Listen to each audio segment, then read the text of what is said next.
mil bons livros e contos, histórias para ouvir, onde quiser ir, quando quiser.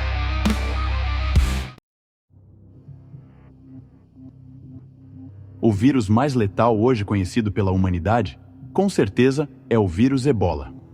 Começou na África Ocidental, em Nzerecore, o que dificultou o controle do vírus pela proximidade a fronteiras movimentadas. O surto matou 3 mil pessoas entre 2013 e 2016. Mas esse foi apenas um surto de tantos que tiveram desde que a doença foi descoberta. Descontrole. O estalar dos sapatos batendo no solo frio, seguido de outros estalos que corriam para o mesmo lugar na saída do aeroporto, mostravam o desespero daquelas pessoas. O homem de terno preto e gravata azul corria, com a filha de 12 anos debaixo de seu braço, acompanhando a multidão. Seus olhos tentavam encontrar uma saída mais rápida no meio de todas aquelas pessoas que ele julgava estarem infectadas. Ele poderia estar infectado. Alguns minutos antes, em um dos portões da aeronave, quando as pessoas deixavam a saída, um homem soltou uma bomba química, com pó branco, bem onde outras pessoas aguardavam para entrarem em suas aeronaves. Eram centenas de pessoas próximas, e quem inalou aquilo imediatamente caiu no chão e começou a ter hemorragia pelos olhos, boca e ouvidos, inclusive o homem que soltou a bomba química. Houve um comportamento de caos em geral das pessoas que saíram correndo daquele holocausto químico. Eram centenas de corpos deixados para trás, enquanto pessoas que corriam, tentando se afastar daquilo, de repente eram pegas desprevenidas pelos seus próprios corpos. Começava com uma tosse em que a pessoa não conseguia mais andar e assim caía no chão em segundos. Logo vinha o sangue escorrendo pelos orifícios, fazendo a pessoa estrebuchar até morrer. Essas pessoas iam ficando para trás, quando alcançadas pelo vírus que vinha acompanhando a multidão pelo ar. Redes de televisão começaram a soltar notícias urgentes sobre ataques em aeroportos e, em pouco tempo, foi fácil a dedução de que tudo aquilo era um grande plano combinado para que ocorresse na Suécia. Mas não ficou por aí, pois as redes de todo o mundo começaram a soltar notícias com o mesmo tema, e em poucas horas foi perceptível que mais de centenas de milhares de pessoas já estavam mortas, e a contagem aumentava a cada minuto, na medida em que todos os vírus, soltos em todos os aeroportos do mundo, avançavam. O ar ia levando a química poderosa adiante, e quem a respirasse passava por todo o transtorno, até morrer. Isso começou a acontecer na frente dos aeroportos e começou a invadir ônibus, transportes públicos em geral.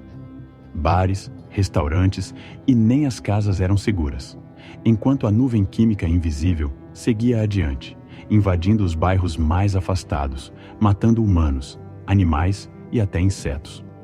Pessoas trabalhavam incansavelmente atrás de trajes e fora descoberto que aconteceram mais ataques do que foram dedutíveis. A química foi solta em metrôs e shopping centers, cinemas e em casas noturnas. Foi muito rápido para a doença instantânea alcançar milhões de pessoas no planeta todo, salvo aquelas pessoas que viviam mais afastadas, como tribos. Mas nem eles foram salvos no final, porque, em dias, todos os lugares foram tomados pela doença. Sobreviviam apenas aqueles postos em quarentena que não chegaram a respirar o derivado da gripe.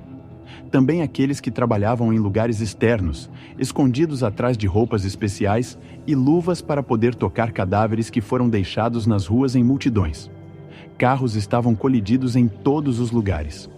Não tiveram muitas quedas de aeronaves, mas elas aconteceram mesmo assim, quando um piloto reagia ao vírus, não imediatamente. O vírus não era transmissível de pessoa para pessoa, e sim apenas pelo ar, que estava infestado com componentes desse vírus. Não era mais seguro respirar em nenhum lugar, sem a ajuda de algum equipamento especial. As ruas estavam desertas e fedidas, pois não havia um trabalho para que os corpos fossem retirados.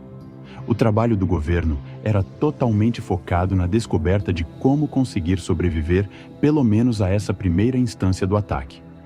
Havia o descuidado humano, e aos poucos, uma pessoa em quarentena deixava uma porta aberta sem querer, resultando em dezenas de mortes. Ou uma pessoa punha um traje furado e acabava indo para a rua respirar o vírus. Começaram a ter muito mais mortes do que nascimentos, e não precisou de um segundo ataque, para que a população do mundo começasse a ser reduzida a nada rapidamente. Os poucos sobreviventes, mas apenas os que tinham acesso a recursos, como bombas de oxigênio e máscaras, saíam para procurar por recursos, como alimento, água, roupa, dentre outras coisas. Logo começaram as lutas pelos recursos entre os civis que se encontravam e acabavam se matando por um fardo de água, ou uma lata de sardinha. Foram 7 bilhões e 400 milhões de mortes em 6 meses. Os poucos sobreviventes mal se viam. Pessoas andarilhas, em alguns lugares, consideravam-se como sobreviventes, ou únicos sobreviventes.